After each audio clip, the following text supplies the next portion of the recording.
Olá, pessoal. Estamos aqui com o Maxwell Freitas, coordenador regional do Movimento Conservador de São José do Rio Preto e também estudante de Direito e formado até em Informática. Então, pessoal, estamos aqui abrindo essa nova programação minha que eu quero dizer para o cidadão médio, tanto que o nome é O Cidadão Médio, que todos nós somos e somos ironizados por todos. Porque quando dizem algo sobre o povo padrão, falam, isso é coisa de cidadão médio. E não tem nada disso na TV ou qualquer meio de comunicação pra gente. Então, comecei esse quadro para nós, o cidadão médio. Então, vamos lá. Para começar, eu venho com o tema. Maxwell, o que é conservadorismo? Começou com um tema difícil já, né? Começou com um tema... Então, muito boa noite, prazer estar aqui com vocês, né, nesse programa, essa iniciativa, parabéns pela iniciativa, Derek, é bastante interessante. Nós precisamos realmente de mídia alternativa, né, e que fale diretamente com o público, como você falou, o cidadão médio. Então, o que é conservadorismo, né? Você me coloca aqui na tarefa difícil, existem livros e mais livros, né, para tentar aí colocar o que seria uma visão conservadora, né? Mas basicamente o conservadorismo é algo que está intrínseco dentro de cada um de nós e às vezes nós nem percebemos, né?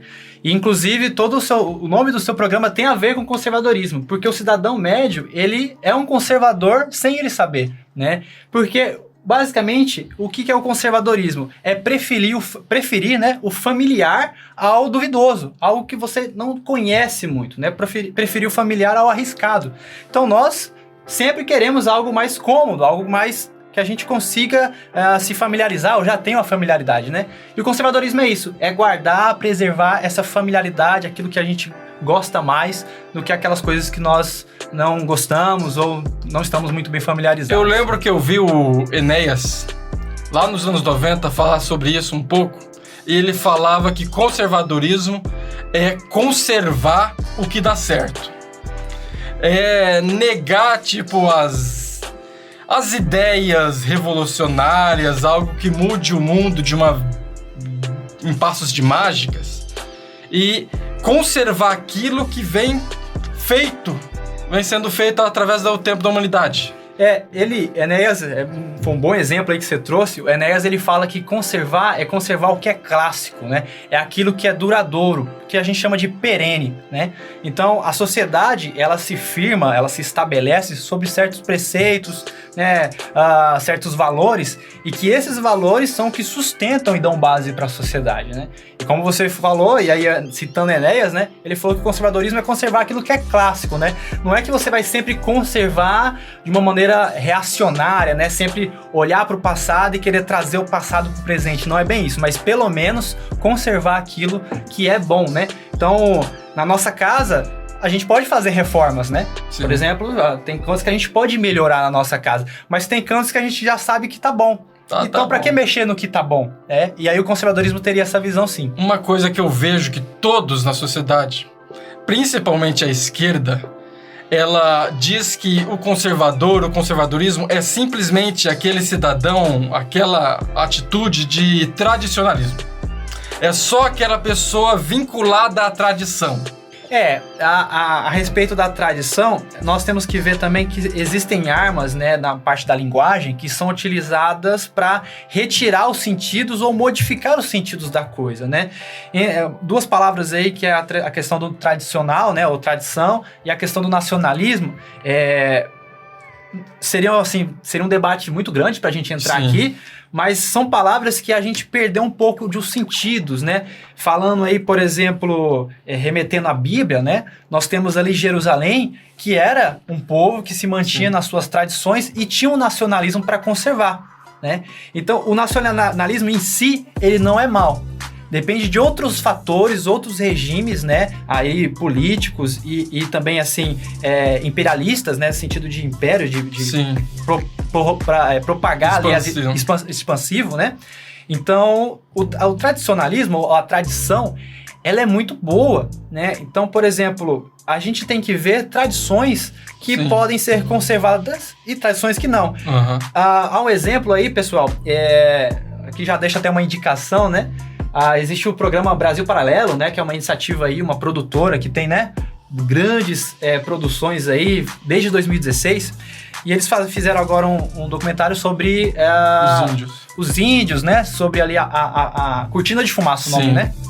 E ali falou sobre uma tradição dos índios, que é uma tradição um pouco que aos nossos olhos, mas ela também, no sentido geral, né? Ela é um pouco ruim, que é o infanticídio, né? Que é matar crianças ali... Com defeitos ou de mães solteiras, né? Sim. Então, há certas tradições que realmente precisam ser revistas, né? Sim. Mas há certas tradições que elas devem ser conservadas, né? Então, a tradição na nossa família, ela é muito boa. A tradição que a gente tem, por exemplo, do Natal, de se reunir todo mundo, a família, né? Então, há tradições muito boas, né? Que trazem ali bons frutos e que, se permearem, elas aumentam os laços da sociedade. Então, essas tradições, elas são benéficas e elas podem sim continuar, né? Tradição que a gente tem, assim, por exemplo, né, os Estados Unidos, que comemora a independência, nós temos aqui também comemoração da independência, né? E outros fatores. Essas coisas, né, as tradições, elas têm que ser algo que remeta à nossa identidade. Nos dá uma identidade, Isso. uma união como um povo só. Então... Não só ligado ao governo, mas de indivíduos com indivíduos, né? Isso, porque o tradicional, assim, a tradição, ela vai levar ali um patriotismo também, né? Sim. Então você tem você, por exemplo, você cuidar do seu lar, né? Você tem uma tradição com o seu lar, com a sua família, você deseja que aquilo perpetue, né? Então é muito bonito, sim, a tradição. E a gente tem, como você deu a introdução, né? A tradição, a palavra, né? Tradição nesse sentido cultural, ela tá sendo cada vez desconstruída, né, o sentido próprio dela e o benefício que ela traz realmente para uma sociedade. Porque uma sociedade sem tradição é um povo sem identidade. Sim. Né? Por exemplo, aqui no Brasil a gente tem muita cultura sulista, né? São um povo muito cultural, eles são bem unidos, porque eles seguem, ainda continuam com algumas tradições que os unem, né? Os fazem ali ser unos e uma família, como se fosse uma família mesmo, às vezes até sendo distante, não se conhecendo.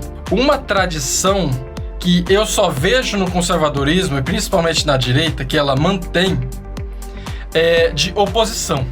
Tipo, você não vê qualquer regime que seja, pegando isso de tradicionalismo.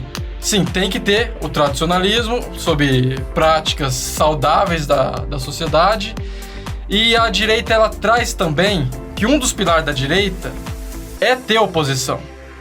E mesmo o conservadorismo, querendo conservar as coisas, ele também defende que há uma oposição que traga renovações com o tempo. Sim, falando aqui pro cidadão médio, que somos nós, né? O cara que acorda de manhã às 6 horas, tem que levar a esposa pro trabalho, tem que, às vezes, ir pro outro trabalho, tem que pegar ônibus, né? O conservador é aquele que, você falou, né, da oposição.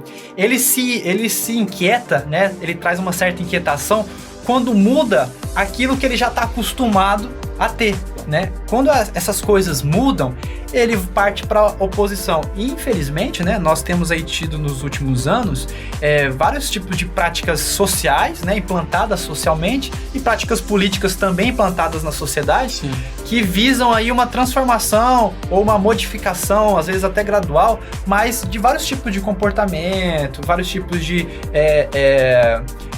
cultura mesmo, né? Tradição, como a gente já está falando, né? E isso inquieta. Por exemplo, nós estamos vivendo aí na época do lockdown, né? São José do Rio Preto virou São José do lockdown. Sim. Né? Independente aqui do mérito, né, para atividade de saúde, não quero entrar nesse mérito, mas que alteram toda a sua vida. Você Sim. altera a sua vida para fazer compra, você altera a sua vida no final de semana, você altera a sua vida no lazer, você altera a sua vida religiosa, por conta de decisões políticas, né? E aí sim o conservador, como ele quer proteger algumas coisas, certos valores, quer proteger a sua individualidade, a sua vida, né? Sim. Como um todo, né? Como cidadão, ele deseja ali fazer a oposição frente a isso. Então sim, ele faz oposição, mas talvez o mais bonito do conservadorismo seriam propostas, né? E aqui o Roger Scruton, né, através dos livros dele, coloca bastante, que também a gente pode narrar aquilo de protagonizar, melhor dizendo, o que é bom, mostrar as coisas boas, né? Aí eu me remeto ao Roger Scruton de novo, naquele documentário dele, Porque a Beleza Importa. Sim. E ali ele vai mostrar, né, o quão bom e importante é nós admirarmos o que é belo, o que é bonito, né? Seja na arquitetura, seja na arte, seja na música, né? Porque isso faz bem para nós. Sim. Né? Então o conservadorismo ele também vai partir para esse lado de falar, olha, isso aqui faz bem para a sociedade, isso aqui faz bem para uma família. A gente precisa guardar isso, né? E aí vem a oposição, como você bem disse. Gente, é um tema muito complicado para fazer um vídeo só. Bastante. Então, olha, a gente precisaria de vários programas. Mas o que me tornou realmente conservador foi que eu vi que é o único meio de você lutar realmente por sua liberdade. Tanto que eu não entendo gays ou qualquer que seja minoria, negros, qualquer que seja, entrando para a esquerda, sendo que os mesmos são mortos por ela em regimes passados. O único movimento que luta por liberdade individual, aí vai ter oposição entre, tipo... liberal e conservador, né? Vai ter sempre uma diferença entre as pessoas no meio. Não é para todos pensar igual, senão se torna uma ditadura. Mas o que traz a liberdade para si e uma diminuição do Estado, o Estado só naquelas coisas necessárias que não intervêm na vida íntima da pessoa, é o conservadorismo. É por isso que eu me tornei conservador. Porque o conservadorismo não quer que um político decida se eu tenho que andar num carro sozinho com uma máscara. Não é um conservador que fala que eu tenho que andar de bicicleta com uma máscara. Igual eu tava andando na Filadélfia, eu tô vendo as pessoas que estão a 30, 40 metros das pessoas usando máscara. Complicado. Tipo, não é o conservador que quer subjugar o maior íntimo da pessoa sobre o Estado, assim. O conservador, ele quer a independência do indivíduo. É bem interessante isso que você está trazendo, né? Sobre se identificar com o conservadorismo, né? Essa é a pegada de hoje. O Edson Salomão, ele é presidente do movimento conservador, né? Junto com seu vice, que é o deputado Douglas Garcia. O Edson Salomão, ele disse uma frase que me marcou muito, né? Falando sobre o conservadorismo, que o conservadorismo, e aí nós como movimento conservador, tanto no sentido institucional, como um movimento que existe, mas também como um movimento de pessoas que são conservadoras, né? Ele diz que o conservadorismo é o único meio que não trata as pessoas como massa, e sim como indivíduos, né? Então, realmente o que você tem falado, né? Nós temos vários tipos de ideologias colocadas aí, de vários tipos de pensamentos políticos, às vezes até pessoas que não pensam, não sabem quem pensam daquele jeito, mas ao defenderem, né, ao se posicionarem, elas estão defendendo certas pautas progressistas, esquerdistas, enfim, socialistas. Mas o conservador, e aí o que o conservadorismo vai defender, é aquilo de você não ser manipulado, de você não ser enganado. E também estabelecer uma certa ordem, né, na sociedade. Uma sociedade sem ordem é uma anarquia. E uma anarquia é pior do que um governo quase opressor. É bem complicado. Então, o conservadorismo, ele vai lutar... Primeiro que o conservadorismo, ele é uma negação da ideologia. Como você falou, né, é um assunto complicado. Por quê? Porque, beleza, se eu quiser saber o que é comunismo, eu abro o Manifesto Comunista, lá que Marx e Engels escreveram, e ali vai estar o dogma do comunismo e a adjacência em outros livros, né? Se eu quero ler o fascismo, eu vou lá, tenho lá certos pensadores do lado do fascismo, né? Se eu quero ler sobre o nazismo, também vou ter ali os teorizadores do nazismo. O conservadorismo, ele não tem um dogma, ele não tem uma cartilha. Uma regra. Uma regra. Por quê? Porque a complexidade da vida e do pensamento das pessoas, do comportamento, das atitudes, é muito ampla. Não tem como colocar como reger toda uma sociedade e os indivíduos dela num simples livro. Exatamente. Então, assim, o que eu vejo no conservadorismo que é legal é que ele é o único são o suficiente, é o único pensamento, uma única visão sã o suficiente para dizer, olha, nós não temos as respostas para todas as coisas. Mas nós sabemos algumas coisas que já deram certo no passado. Exatamente. E a gente sabe que elas podem continuar dando certo.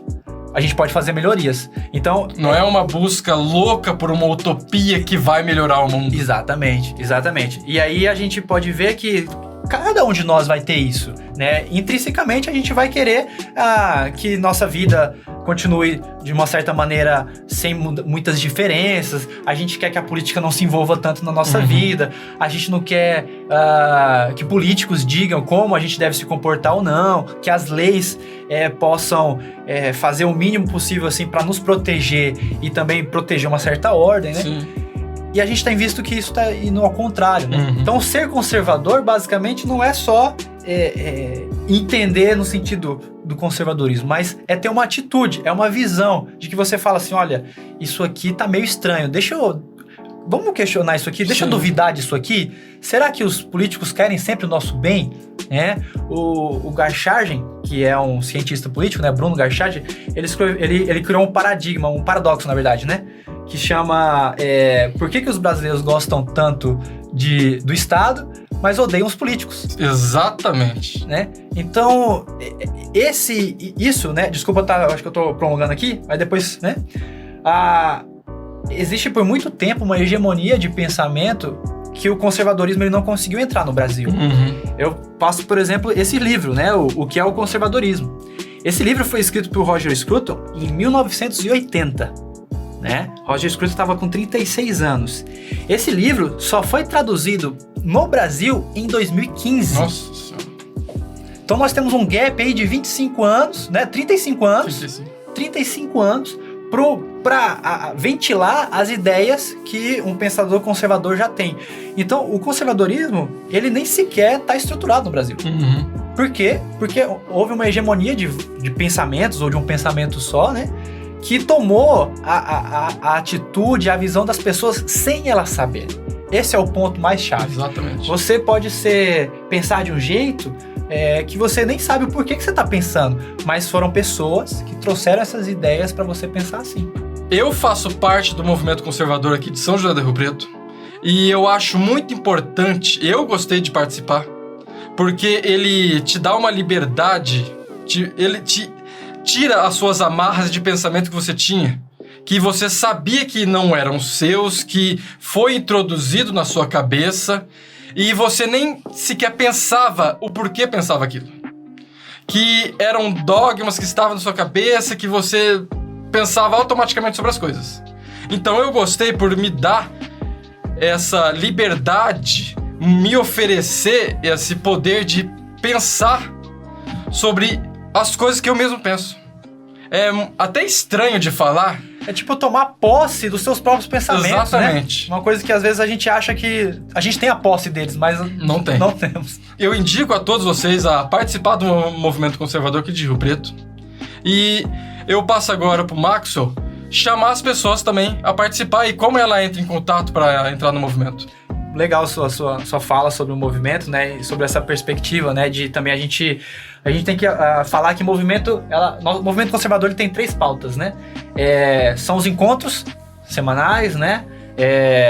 Que são realmente as reuniões de estudo, de debate político, tanto na parte teórica quanto na parte prática, né? Justamente para quê? Para a gente não ser enganado, para a gente abrir o nosso conhecimento, ampliar o nosso horizonte de consciência e de entendimento, né? O segundo ponto é os movimentos de rua. Então, movimento conservador aqui em Rio Preto atua em manifestações desde 2018, né? A gente está lá, antes era o Direito São Paulo, né?